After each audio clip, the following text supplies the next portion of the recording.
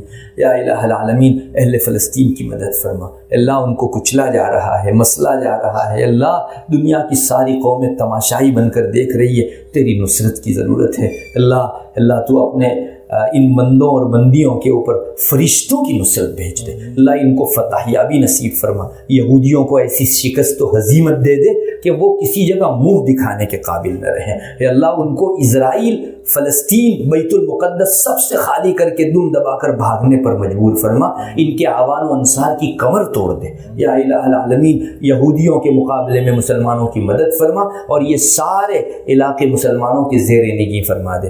اللہ آزمائش کا ایک طویل عرصہ گزر گیا، ان کو اور بچوں کو بھوکا مار کر مار ڈالنے میں اللہ یہودیت کے درندے انٹرسٹ لے رہے ہیں، ان کو لذت آ رہی ہے۔ یا الہ العالمین تیری علیم و خبیر ذات سب دیکھ رہی ہے، اے اللہ تو ان کے ساتھ وہ معاملہ فرما جو عاد و ارم کے ساتھ تو نے معاملہ فرمایا تھا۔ یا الہ العالمین مومنوں کو اسلام میں یقین نصیب فرما، ہمارے ہندوستان کے اوپر بھی خصوصی اپنی رحمت نازل فرما، ہماری آزمائش نہ فرما، عالم و جہاں میں جہاں کہیں مسلمان پریشان ہو اس کی اس پریشانی کو دور فرما۔ اے اللہ جو کچھ کہا گیا اس میں جو حق ہے اس کو ہم سب کے لیے ذخیرہ آخرت بنا اور ہماری زندگیوں میں کارآمد بنا، اور اللہ کوئی بات اگر تیری شریعت کے خلاف تیری شریعت کی طرف نسبت کرتے ہوئے غلط نکل گئی ہو معاف فرما دے۔